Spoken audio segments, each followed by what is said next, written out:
Welcome back. In this video, we'll look at some more activity ratios. We'll start with the working capital turnover.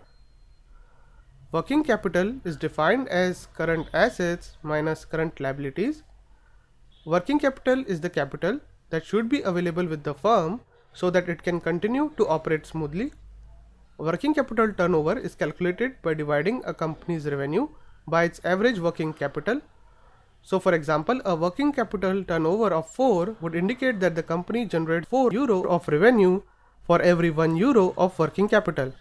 A high working capital turnover indicates greater efficiency, that is, the company is generating a high level of revenue relative to the working capital.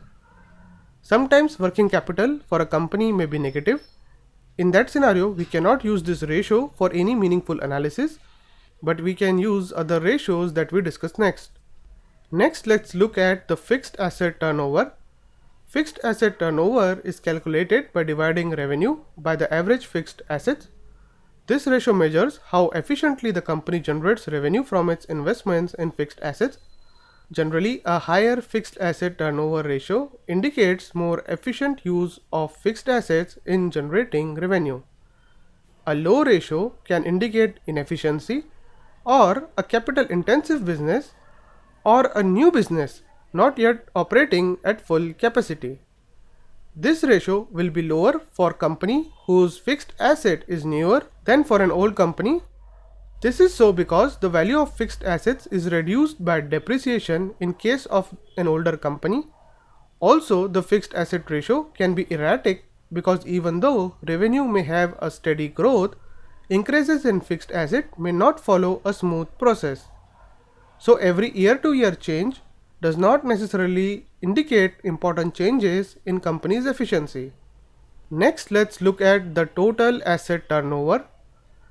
This ratio measures a company's overall ability to generate revenues with a given level of assets. The ratio is calculated by dividing revenue by average total assets. A ratio of 1.2 indicates that the company generates $1.2 of revenue for every $1 of average asset.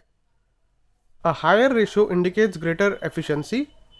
The total asset includes both fixed and current assets, so inefficient working capital may distort this ratio.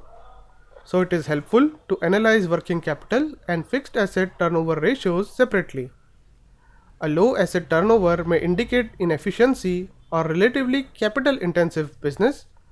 It also reflects strategic decision by management, for example, the decision to use more labor intensive approach or a more capital intensive approach. With this, we come to the end of activity ratios. In the next lecture, we'll look at liquidity ratios.